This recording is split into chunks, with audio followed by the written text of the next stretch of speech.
সেরকম বাংলাদেশে হিন্দু খুন হলে ভারতে বিজেপি আরএসএস এর লোক বাড়াতে ভোট বাড়াতে সুবিধা হয়। আজকে এদের কাছ থেকে আমাদেরকে উদ্বাস্তু আন্দোলন শিখতে হবে। যা 71 সালে ইন্দিরা গান্ধী পেরেছিলেন, যা 71 সালে ভারত সরকার পেরেছিল, তা 2024, 25, 26 সালে ভারত সরকার পারছে না। বাংলাদেশের ঘটনা আমার এখানে ব্যাখ্যা করার কিছু নেই। দীপুদাসের খুন, এবং খালি দীপুদাসের ওখানে খুন নয়, তার পরের দিন বাংলাদেশের বিএনপির একজন সাংসদ বেলাল হোসেন তার 7 বছরের বাচ্চা মেয়েকে একই রকম ভাবে পুড়িয়ে মেরে ফেলে সেই একই লোকগুলো। কিন্তু পশ্চিমবাংলায় যখন দেখবেন বিজেপির পক্ষ থেকে, আরএসএস এর পক্ষ থেকে, শুভেন্দু অধিকারী হোক কি ওদের অন্যান্য নেতারা মিটিং করুন, মিছিল করুন, যাই করুন না কেন, কোথাও দেখবেন না বেলাল হোসেনের 7 বছরের মেয়েটার নাম উচ্চারণ করবে শুধুমাত্র দীপুদাসের নাম। দীপুদাসের নাম উচ্চারিত হওয়া উচিত, তাই নিয়ে প্রশ্ন করা উচিত, তাই নিয়ে ধিক্কার জানানো উচিত, মিছিলের পর মিছিল হওয়া উচিত। কিন্তু দুর্ভাগ্যজনক হলো যারা মারছে খালি তাদের ধর্ম নয়, যারা মরছে, খুন হওয়া মানুষগুলো, মরা মানুষগুলোকেও এরা ধর্ম দেখে আলাদা করবে। এবং সেখানে আজকের যে রাজনীতি পশ্চিমবাংলায় চলছে বাংলাদেশের ঘটনাকে কেন্দ্র করে, এটা আমাদের কাছে নতুন কোনো অভিজ্ঞতা নয়। আপনাদের অনেকের মনে থাকবে আমাদের পার্টির সম্পাদক সীতারাম ইয়েচুরি বহু মিটিংয়ে মিছিলে এই কথাটা বলতেন, ঘটনাটার কথা বলতেন, ওরা অনেক লেখায় ব্যবহার করেছেন। আমাদের পার্টির সম্পাদক একটা ঘটনা বলতেন, 1999 সালে লোকসভার ভোট হয়েছে, তো ভোটটা হয়ে গেছে, ভোটের ফলাফল তখনও বেরোয়নি, কাউন্টিং হবে, পরের দিন বোধহয় রেজাল্ট বেরোবে। তো যেদিন রেজাল্টটা বেরোবে ঠিক তার আগের দিন হিন্দুস্তান টাইমস পত্রিকায় সেই সময় পাকিস্তানের যে লস্করি তৈবার যে কমান্ডার সেই সময় ছিল, তার একটা ইন্টারভিউ ছাপা হয়েছিল। তার আগে কার্গিল টার্গিল অনেক কিছু হয়েছে, খুব টেন্সড অবস্থা সেই সময় ভারত পাকিস্তানের মধ্যে, অনেক ঝামেলা ঝঞ্ঝাট চলছিল তার আগেই। তো লস্করি তৈবার সেই কমান্ডারকে তখন যিনি ছিলেন তাকে জিজ্ঞেস করা হচ্ছে যে ভারতে তো ভোট হলো, এবার রেজাল্ট বেরোবে, নতুন সরকার তৈরি হবে, আপনারা কি চান ভারতে কার সরকার হোক? তো সে এক কথায় উত্তর দিচ্ছে যে কেন, আমরা চাই বিজেপি সরকার হোক। তো সেই সাংবাদিক অবাক হয়েছে, বলছে আপনারা লস্করি তৈবা এটা ইসলামিক সংগঠন, ইসলামিক কট্টরবাদী সংগঠন, আর বিজেপি হচ্ছে একটা হিন্দুত্ববাদী, একটা কট্টরবাদী হিন্দু পার্টি যারা কিনা মুসলিম বিরোধী। তো আপনারা কেন চান যে ভারতে মুসলিম বিরোধী একটা সরকার, তারা ক্ষমতায়, একটা দল তারা সরকারে আসুক? আপনারা তো মুসলিম মানুষদেরকে নিয়ে কট্টরবাদী একটা সংগঠন করেন।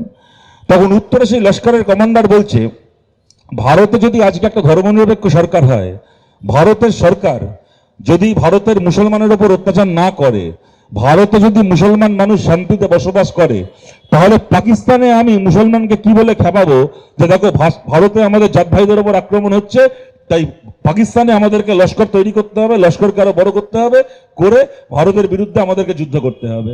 তাহলে আমার লস্করের রিক্রুটমেন্টটা কি করে হবে? কিন্তু ভারতে যদি আজকে বিজেপির মতো একটা সরকার হয়, ভারতে যদি দাঙ্গা হয়, ভারতে যদি বাবরি মসজিদের মতো কোনো মসজিদ ধ্বংস হয়, দাঙ্গা হয়, মুসলমানকে খুন করা হয়, তাহলে ভারতে মুসলমানের খুন দেখিয়ে পাকিস্তানে আমার লস্করি তৈবাকে বাড়াতে আমার সুবিধা হবে। এই ঘটনাটা একটা বিচ্ছিন্ন ঘটনা নয়, এইটা হচ্ছে যাকে বলে ধর্মকে আশ্রয় করে যারা রাজনীতি করে, সাম্প্রদায়িক রাজনীতি যারা করে, যে সম্প্রদায়ই হোক না কেন, তাদের এটা একটা ম্যানিফেস্টো। যদি আমার সম্প্রদায়ের লোকের ওপর হামলা হয় তাহলে আমার রাজনীতি করতে দল বাড়াতে সুবিধা হবে। ভারতে মুসলমান খুন হলে যেরকম পাকিস্তানে লস্করের লোক বাড়াতে সুবিধা হয়, সেরকম বাংলাদেশে হিন্দু খুন হলে ভারতে বিজেপি আরএসএস এর লোক বাড়াতে, ভোট বাড়াতে সুবিধা হয়। এই কথার মধ্যে কোনো ভুল নেই, কোনো দরকার অবকাশ নেই। এরা একেবারে শকুনের মতো অপেক্ষা করে থাকে কখন বাংলাদেশের ভাগাড়ে কোনো হিন্দুর মৃতদেহ এসে পড়বে, যাতে কিনা সেই মৃতদেহকে দেখিয়ে ভারতে বিজেপি আরএসএস রাজনীতি করতে পারে। অপরদিকে আমরা বামপন্থীরা, আমাদের বামপন্থীদের পশ্চিমবাংলার মাটিতে আমাদের পার্টির তৈরি হওয়ার ইতিহাস, আমাদের পার্টির পরবর্তীকালে বড় হওয়ার ইতিহাস, আমাদের পার্টির ইতিহাসের প্রতিটা পাতায় রয়েছে উদ্বাস্তু মানুষের জন্য লড়াইয়ের ইতিহাস। এই যাদবপুর টালিগঞ্জ থেকে শুরু করে গোটা পশ্চিমবাংলায় যেখানে যেখানে উদ্বাস্তু কলোনি, যেখানে যেখানে উদ্বাস্তু মানুষ, ওপার বাংলা থেকে আসা মানুষ, সে 40-50-এর দশকে হোক, 70-এর দশকে হোক, তারপরেও হয়ে থাক না কেন, যেখানে যেখানে ভারতে উদ্বাস্তু কলোনি রয়েছে, ওই কলোনির প্রতিটা ইঁটে কমিউনিস্ট পার্টির উদ্বাস্তু আন্দোলন নেতাদের নাম লেখা রয়েছে। আজকে যেখানে আমরা এই গাঙ্গুলি বাগান মোড়ে দাঁড়িয়ে এখানে মিটিং করছি, এখান থেকে কয়েক পা দূরে নেতাজি নগর, ওই নেতাজি নগরে আপনারা জানেন কমরেড দুলাল দাস 18ই এপ্রিল, আমার তারিখটা খুব ভুল না হলে, 71 সালে, তখন বাংলাদেশের মুক্তিযুদ্ধ চলছে, বাংলাদেশের মুক্তিযুদ্ধের সমর্থনে গণসংগ্রহ করতে গিয়ে এখানে কংগ্রেসের হাতে খুন হয়েছিলেন আমাদের পার্টির কমরেড ছিলেন দুলাল দাস। বাংলাদেশের মুক্তিযুদ্ধের হয়ে গণসংগ্রহ করতে গিয়ে শহীদ হয়েছিলেন, শহীদের মৃত্যুবরণ করেছিলেন এই নেতাজি নগর, এই যাদবপুর টালিগঞ্জে। 7-এর দশকে এখানে যারা আমার গুরুজনেরা রয়েছেন, আমার থেকে ভালো করে আপনারা জানেন, সেই সময়টাকে আপনারা আপনাদের চোখে দেখেছেন। সেই সময়টা এমন ছিল পশ্চিমবাংলায়, গোটা বাংলার পাড়ায় পাড়ায় এলাকায় এলাকায় কংগ্রেসের হাতে আমাদের লোকেরা মারা যাচ্ছে, খুন হচ্ছে, শয়ে শয়ে আমাদের কমরেড ঘর ছাড়া, হাজারে হাজারে আমাদের কমরেড ঘর ছাড়া, পার্টি আমাদের ভোটে লড়তে পারছে না, বাড়ি থেকে পালিয়ে মিথ্যে মামলায় আন্ডারগ্রাউন্ডে থাকতে হচ্ছে, চাপ চাপ রক্তের মধ্যে প্রত্যেকটা পাড়ার মোড়ে আমাদের কমরেডদের নাম লেখা শহীদ বেদি তৈরি হচ্ছে। সেই অবস্থার মধ্যেও যখন বাংলাদেশের মুক্তিযুদ্ধ শুরু হয়, আমাদের যাবতীয় রাজনৈতিক যা লড়াই আছে, যা তর্ক আছে, বিতর্ক আছে, সবকিছুকে একদিকে সরিয়ে রেখে আমাদের কমরেডদের চাপ চাপ রক্ত ডিঙিয়ে, আমাদের কমরেডদের মাইল মাইল মৃতদেহ ডিঙিয়ে আমাদের পার্টি দাঁড়িয়ে বলে যে ইন্দিরা গান্ধীর সঙ্গে আমাদের যা লড়াই আছে দেশের মধ্যে, সেই সব লড়াই একদিকে, কিন্তু আমরা বাংলাদেশের মুক্তিযুদ্ধের প্রশ্নে আমরা ইন্দিরা গান্ধীর পাশে আছি, আমরা ভারত সরকারের পাশে আছি। পাঠান আপনি ইন্দিরা গান্ধী, ভারত সরকারের পক্ষ থেকে ভারতের সেনাকে আপনি পাঠান বাংলাদেশের মাটিতে, বাংলাদেশকে পাকিস্তান থেকে মুক্ত করুন। আমরা পশ্চিমবাংলার, আমরা ভারতের কমিউনিস্টরা এই প্রশ্নে ইন্দিরা গান্ধী সরকারের পাশে আছি। ইন্দিরা গান্ধীর সরকার সিদ্ধান্ত নেন বাংলাদেশে সেনা পাঠান। বাংলাদেশে সেনা পাঠাতে গিয়ে কি হয়, এখন যেরকম ওই পেহেলগামের পরে অপারেশন সিন্ধু হচ্ছিল, পাকিস্তানে পাঠানো হয়েছিল ভারতের এয়ারফোর্সকে পাকিস্তানে জঙ্গি ঘাঁটি ধ্বংস করতে, আমেরিকা থেকে একখানা ডোনাল্ড ট্রাম্পের ফোন আসলো। ডোনাল্ড ট্রাম্পের ফোনে বাপ বাপ বলে মোদি ভারতের এয়ারফোর্সকে ফিরিয়ে নিল। এরকম আমেরিকা থেকে এরকম হস্তক্ষেপ 71 সালে হয়েছিল, সেইবার ফোন আসেনি। আমেরিকা থেকে সেইবার একটা ফোন আসেনি।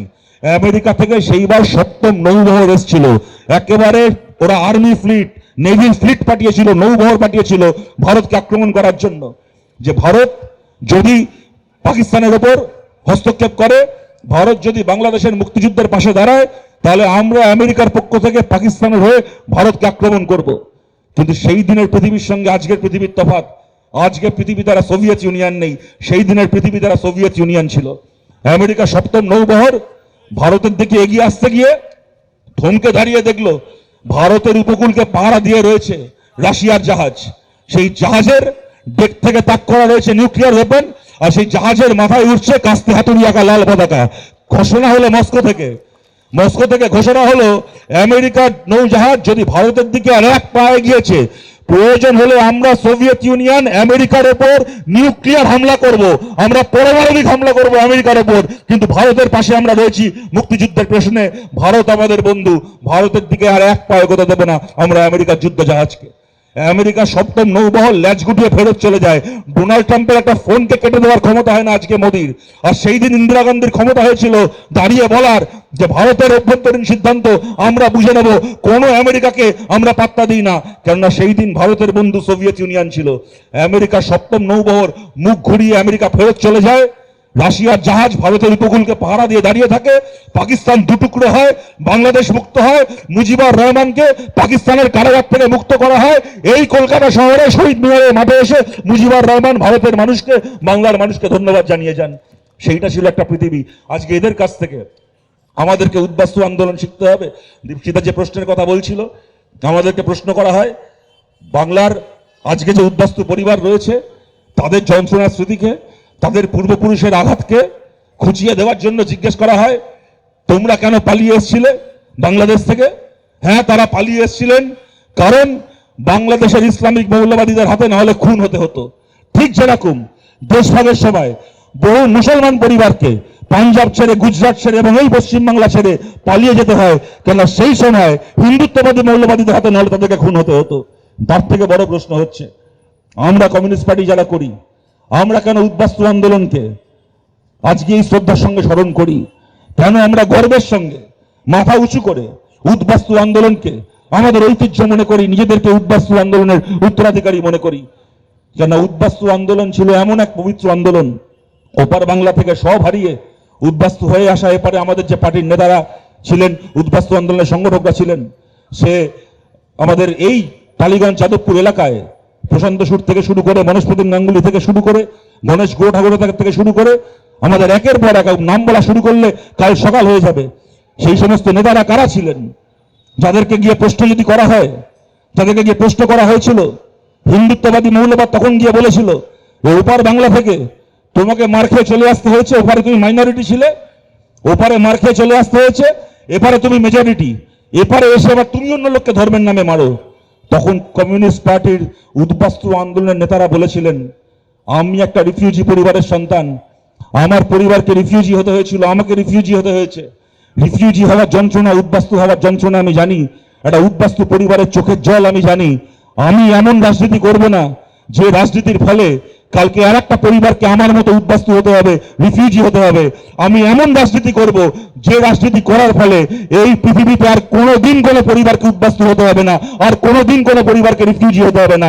তারা হিন্দু মহাসভার পতাকাকে ডাস্টবিনে ছুড়ে ফেলে দিয়ে হাতে লাল পতাকা তুলে নিয়েছিলেন, কারণ এই পতাকা এমন এক পতাকা, যে পতাকা যে মাটিতে ওড়ে সেই মাটিতে কোনোদিন কোনো পরিবারকে উদ্বাস্তু হতে হয় না। এইটা হচ্ছে বাংলার মাটিতে উদ্বাস্তু আন্দোলনের ইতিহাস, ঐতিহ্য। সেই ঐতিহ্যের উত্তরাধিকারী আমরা। আজকে হাজার রকম ভাবে, হাজারটা ঘটনায় প্ররোচনা আসবে, হাজারটা ঘটনায় হিন্দু মুসলমানের রাজনীতি বাড়বে। এরা তীর্থের কাকের মতো অপেক্ষা করে বসে থাকে কখন বাংলাদেশে কোনো হিন্দুর মৃত্যু হবে, যাতে সেই মৃত্যুকে নিয়ে পশ্চিমবাংলায় 5টা ভোট বাড়িয়ে নেওয়া যায়।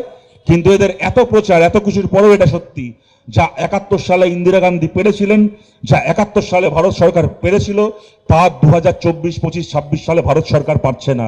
কেন পারছে না তার কৈফিয়ত আজকের ভারত সরকার যারা চালাচ্ছে তাদেরকেই দিতে হবে। কিন্তু বাংলাদেশের মৌলবাদীদের বিরুদ্ধে আমরা আছি।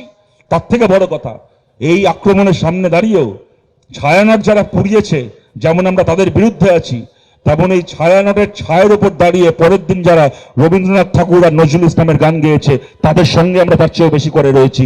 বাংলাদেশের প্রগতিবাদীরা জিতুক, বাংলাদেশের যারা শুভবুদ্ধি সম্পন্ন মানুষ তাদের জয় হোক, এবং তাদের এই লড়াইয়ের পাশে বাংলাদেশ একটা অন্য দেশ, তাদের সার্বভৌমত্বে হস্তক্ষেপ না করে তাদের এই লড়াইয়ের পাশে যত রকমভাবে ভারত সরকার থাকতে পারে, বাংলাদেশের ধর্মনিরপেক্ষ মানুষ, বাংলাদেশের গণতান্ত্রিক মানুষের পাশে যত রকমভাবে ভারত সরকার থাকতে পারে তত রকমভাবে ভারত সরকার থাকুক। যদি ভারত সরকার সৎভাবে, আন্তরিকভাবে বাংলাদেশের এই প্রগতিশীল মানুষের পাশে থাকে, তাহলে আমরাও এই প্রশ্নে আন্তরিকভাবে ভারত সরকারের পাশে থাকতে চাই।